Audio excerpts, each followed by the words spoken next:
یہ کہانی ہے ایک ایسی رات کی جب زمین پر سانسیں رک گئیں، ہوا بھی جیسے ساکت ہو گئی اور آسمان خاموشی سے سب کچھ دیکھتا رہا۔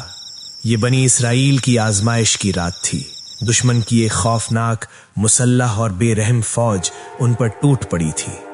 ہر طرف گھوڑوں کی ٹاپیں، لوہے کی جھنکار اور موت کی سرگوشیاں تھیں۔ لوگوں کے چہرے زرد تھے، ہونٹ کانپ رہے تھے، آنکھوں میں خوف جمع ہوا تھا اور دلوں میں ایک ہی سوال گردش کر رہا تھا، کیا ہم کل کی صبح بھی دیکھ پائیں گے؟ کیا ہماری یہ رات آخری رات تو نہیں؟ مائیں اپنے بچوں کو سینے سے لگائے رو رہی تھیں، بوڑھے زمین کی طرف دیکھے خاموش کھڑے تھے اور جوانوں کے ہاتھ لرز رہے تھے، حالانکہ تلواریں ان کے پاس تھیں۔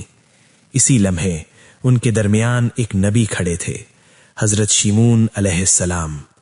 نہ چیخ، نہ للکار، نہ خوف کی کوئی علامت، ان کے چہرے پر بس ایک گہرا سکون تھا، ایسا سکون جو صرف یقین سے پیدا ہوتا ہے۔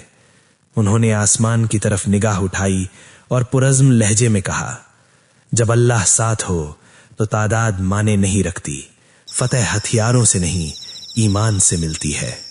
یہ وہ رات تھی جو صرف ایک جنگ نہیں بلکہ تاریخ بدلنے والی تھی۔ دشمن کی فوج پہاڑوں کی طرح پھیلی ہوئی تھی، ہزاروں سپاہی، چمکتی تلواریں اور غرور سے بھری آنکھیں۔ وہ ہنستے ہوئے کہہ رہے تھے، کل سورج نکلنے سے پہلے یہ سب ختم ہو جائیں گے۔ ان کے خیموں میں جشن تھا، شراب، قہقہے اور فتح کے خواب۔ ادھر بنی اسرائیل کے خیموں میں خاموشی تھی، کوئی اپنے بچوں کو دیکھ رہا تھا، کوئی آخری بار اپنی بیوی کا ہاتھ تھامے بیٹھا تھا، اور بیچ میں حضرت شیمون علیہ۔ انہوں نے لوگوں کو جمع کیا اور کہا، یہ رات فیصلہ کرے گی کہ ہم اللہ پر بھروسہ کرتے ہیں یا دشمن کی طاقت پر۔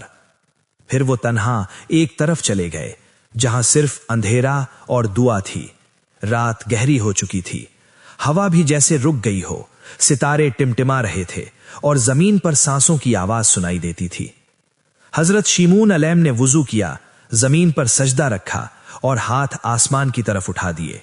نہ لمبی تقریر، نہ شور، بس آنسو۔ انہوں نے کہا، اے اللہ، ہم کمزور ہیں، تو ہی ہمارا مددگار ہے۔ اگر آج تو نے مدد نہ کی تو تیرا نام لینے والا کوئی نہ بچے گا۔ یہ دعا دل سے نکلی تھی، اور جب دعا دل سے نکلے تو آسمان ہل جاتا ہے۔